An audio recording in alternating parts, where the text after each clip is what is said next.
FIR copy ಕೂಡ ನನ್ನ ಹತ್ರ ಇದೆ. ಇನ್ ಡೀಟೇಲ್ ಆಗಿ ಇದರಲ್ಲಿರುವಂತಹ ಡೀಟೇಲ್ಸ್ ನಿಮ್ಗೆ ಹೇಳ್ತೀನಿ. ಒಂದಿಷ್ಟು ಅಪ್ಡೇಟ್ಸ್ ಕೂಡ ಬರ್ತಾ ಇದೆ. ಫಸ್ಟ್ ಅದನ್ನು ನೋಡ್ಬಿಡೋಣ ಏನಿದೆ ಅಂತ ಹೇಳಿ, ಏನು ಬರ್ತಾ ಇದೆ, ಏನು ಆಗ್ತಾ ಇದೆ ಈಗ ಅಂತೇಳಿ. ಈ ವ್ಯಕ್ತಿಯ ವಿಚಾರದಲ್ಲಿ ಪೊಲೀಸರು ತಡವಾಗಿ ನಡ್ಕೊಂಡಿದ್ದಾರೆ. ಬಟ್ ನೋಟಿಸ್ ಕೊಟ್ಟಿದ್ದರಂತೆ, ಅವನಿಗೆ ಉತ್ತರ ಕೊಟ್ಟಿಲ್ಲ.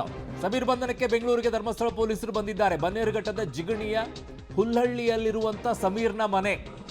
ಮೊಬೈಲ್ ನೆಟ್ವರ್ಕ್ ಆಧರಿಸಿ ಸಮೀರ್ ಮನೆಗೆ ಪೊಲೀಸರು ಬರ್ತಾರೆ. ಸಮೀರ್ ಮನೆಯನ್ನ ಪೊಲೀಸರು ಜಾಲಾಡಿ ವಾಪಸ್ ಹೋಗಿದ್ದಾರೆ. ಕಾರಣ ಯಾರು ಸಿಕ್ಕಿಲ್ಲ. ಸಮೀರ್ ಬಂಧನಕ್ಕೆ ಬೆಂಗಳೂರಿಗೆ ಧರ್ಮಸ್ಥಳ ಪೊಲೀಸರು ಬರ್ತಾರೆ. ಸೋಷಿಯಲ್ ಮೀಡಿಯಾದಲ್ಲಿ ನೋಡಿದ್ದಿದ್ರೆ ಒಂದಿಷ್ಟು ಜನರು, ಕೆಲವರು ಹೋಗ್ಬಿಟ್ಟು ಅವನ ಮನೆ ಮುಂದೆ ನಿಂತ್ಕೊಂಡು, ಕೆಲವರು ನಿಂತ್ಕೊಂಡ್ಬಿಟ್ಟು ನಾನು ನಿನ್ನ ಜೊತೆಗೆ ಇದೀನಪ್ಪ ಅಂತ ಹೇಳ್ಕೊಂಡು ಎಲ್ಲರೂ ಕೂಡ ಸಪೋರ್ಟ್ ಮಾಡಿ ಅಂತ ಹೇಳ್ಕೊಂಡಿದ್ರಲ್ಲ, ಆ ಮನೆ ಹಿಂದ್ಗಡೆನೇ ಇದ್ರು. ಅದೇ ಮನೆನೇ ಹೇಳಿದ್ರೆ ಗೊತ್ತಾಗಿರೋದು ಕತೆ. ಪುಂಗಿ ಬಿಡುವಂಥ ಕೆಲಸವನ್ನ ಮಾಡ್ಕೊಂಡುವಂಥವ್ರು ಪುಂಗಿದಾಸರನ್ನ ಏನು ಮಾಡೋದು? ತಮ್ಮ ವ್ಯೂಸಿಗೋಸ್ಕರ ಮಾಡಿಕೊಂಡು ಈಗ ನ್ಯೂಸಲ್ಲಿ ಬಂದ ನಂತರ ಓಡ್ ಹೋಗುವಂಥ ಕೆಲಸ ಆಗ್ಬಿಟ್ರೆ ಏನು ಮಾಡಬೇಕು? ಇವರನ್ನು ಏನು ಮಾಡಬೇಕು? ಎಲ್ಲೋ ಒಂದು ಕಡೆ ಕೂತ್ಕೊಂಡ್ಬಿಟ್ಟು ಯಾರೂ ಇಲ್ಲದೆ ಇರುವಂಥ 4 ಗೋಡೆಯಲ್ಲಿ ಕೂತ್ಕೊಂಡು ನಿಂತ್ಕೊಂಡು ಮಾತನಾಡುವಂಥ ಕೆಲಸ. ಆಮೇಲೆ ಪೊಲೀಸರು ಬಂದಾಗ ಓಡೋಗ್ಬಿಡೋದು. ಅಲ್ಲಿ ಫೇಸ್ ಮಾಡ್ಬೇಕು ತಾನೆ. ನಾನು ಹೇಳಿದ ಸತ್ಯ, ಹೌದು ಅಲ್ಲಿ ಹಿಂಗೆ ಇದೆ, ಬನ್ನಿ ಅದೇನಾಗುತ್ತೆ ನೋಡೋಣ, ಹೋಗಬೇಕಾಗಿತ್ತು.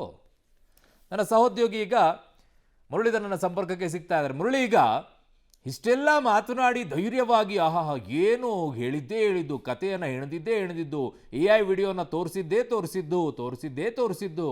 ಆದರೆ ಈಗ ಪೊಲೀಸರು ಬಂದ ತಕ್ಷಣ ಓಡೋಗಿದ್ದು. ಏನ್ರಿ ಕತೆ ಇವರದ್ದು? ಎಲ್ಲಿದ್ದಾರಂತೆ? ಏನು ಕತೆ?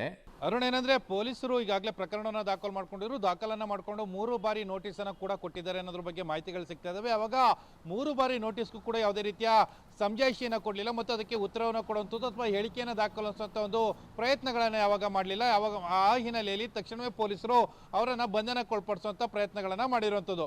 ಅರುಣ್, ಸಾಮಾನ್ಯವಾಗಿ ನೀವು ನೋಡ್ತಾ ಇದ್ರಿ, ಸಾಕಷ್ಟು ಬೆಳವಣಿಗೆಗಳು ನಡೀತಾ ಇತ್ತು.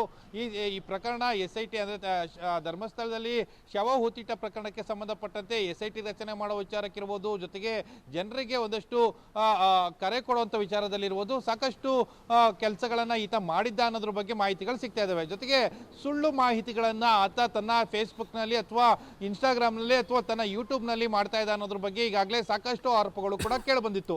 ಜೊತೆಗೆ ಈಗ ಧರ್ಮಸ್ಥಳದಲ್ಲಿ ಇನ್ನು ರಿಜಿಸ್ಟರ್ ಆಗಿರುವಂಥ FIR ಏನಿತ್ತು, ಅದರಲ್ಲಿ 23 ನಿಮಿಷಗಳ ಒಂದು ವಿಡಿಯೋ ತುಣುಕನ್ನು ಹಾಕಿದ್ದಾನೆ. ಆ ವಿಡಿಯೋ ತುಣುಕಲ್ಲಿ ಸಂಪೂರ್ಣವಾಗಿ ಸುಳ್ಳು ಮಾಹಿತಿಗಳನ್ನು ಹಂಚಿಕೆಯನ್ನು ಮಾಡ್ಕೊಂಡಿರೋಂಥದ್ದು. ಅದಕ್ಕೆ ಯಾವುದೇ ರೀತಿಯ ಪೂರಕ ದಾಖಲೆಗಳಿಲ್ಲ. AI ಮೂಲಕ ಒಂದಷ್ಟು ಸೃಷ್ಟಿ ಮಾಡ್ತಾನೆ.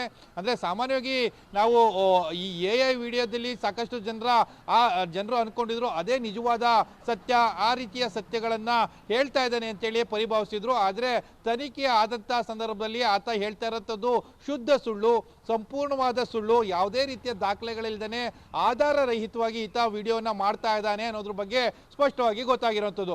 ಆ ಹಿನ್ನೆಲೆಯಲ್ಲಿಯೇ ಪೊಲೀಸರು ಪ್ರಕರಣವನ್ನು ದಾಖಲು ಮಾಡಿಕೊಂಡ್ರು. ಈಗ ಆತನನ್ನ ಬಂಧನ ಮಾಡಲಿಕ್ಕೆ ಬಂದಿದ್ದಾರೆ. ಬಂಧನ ಮಾಡಲಿಕ್ಕೆ ಬಂದರೆ ಆತ ಎಸ್ಕೇಪ್ ಆಗಿದ್ದಾನೆ. ಯಾಕೆಂದರೆ ಈ ಹಿಂದೆ ಕೂಡ ಒಂದು ಸರಿ ಆತನ ಬಂಧನದ ಪ್ರಯತ್ನಗಳು ನಡೆದಿತ್ತು. ಬಂಧನದ ಪ್ರಯತ್ನಗಳು ನಡೆದಂಥ ಸಂದರ್ಭದಲ್ಲಿ ಆತ ಸಿಕ್ಕೊಂಡಿರಲಿಲ್ಲ. ಅಂದರೆ ಆಗ ಕಾನೂನಿನ ರಕ್ಷಣೆಯನ್ನು ಪಡ್ಕೊಂಡು ಬಂಧನದಿಂದ ಬಚಾವಾಗಿದ್ದ. ಆದರೆ ಈ ಬಾರಿ ಕೂಡ ಅದೇ ರೀತಿಯ ಸಾಧ್ಯತೆಗಳನ್ನು ಬಳಸ್ಕೊಳ್ಳುವಂಥದ್ದು ಅಥವಾ ಕಾನೂನಿನ ರಕ್ಷಣೆಯನ್ನು ಪಡ್ಕೊಳ್ಳುವಂಥ ಪ್ರಯತ್ನಗಳನ್ನು ಮಾಡುವಂಥ ಸಾಧ್ಯತೆಗಳು ಕೂಡ ಇದ್ದಾವೆ. ಅಷ್ಟರ ಒಳಗಾಗಿ ಪೊಲೀಸರು ಆತನನ್ನು ಬಂಧನಕ್ಕೊಳಪಡಿಸಬೇಕು ಅಂತೇಳಿ ಪ್ರಯತ್ನಗಳನ್ನು ಸದ್ಯಕ್ಕೆ ಪೊಲೀಸರು ಮಾಡ್ತಾ ಇರೋಂಥದ್ದು.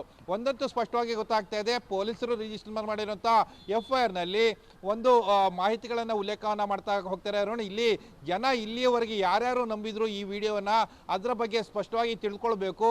ಆತ ಆಧಾರ ರಹಿತವಾಗಿ ಈ ವಿಡಿಯೋಗಳನ್ನು ಮಾಡಿದ್ದಾನೆ ಅನ್ನೋದ್ರ ಬಗ್ಗೆ ಖುದ್ದು ಪೊಲೀಸರೇ ಸುಮೋಟೋವನ್ನು ದಾಖಲನ್ನು ಮಾಡ್ಕೊಂಡಿರುವಂಥದ್ದು. ಒಂದು ಸ್ಪಷ್ಟವಾಗಿ ಗೊತ್ತಾಗ್ತಾ ಇದೆ, ಸಮೀರ್ ಇಲ್ಲಿಯ ತನಕ ಮಾಡಿದ್ದ ವಿಡಿಯೋಕ್ಕೂ ಮತ್ತು ಆ 23 ನಿಮಿಷ ಮಾಡಿದ ವಿಡಿಯೋಕ್ಕೂ ಯಾವುದೇ ರೀತಿಯ ಆಧಾರಗಳಿಲ್ಲ ಅನ್ನೋದ್ರ ಬಗ್ಗೆ ಪೊಲೀಸರು ಅನುಮಾನವನ್ನ ವ್ಯಕ್ತಪಡಿಸಿರುವಂಥದ್ದು. ಅರುಣ್.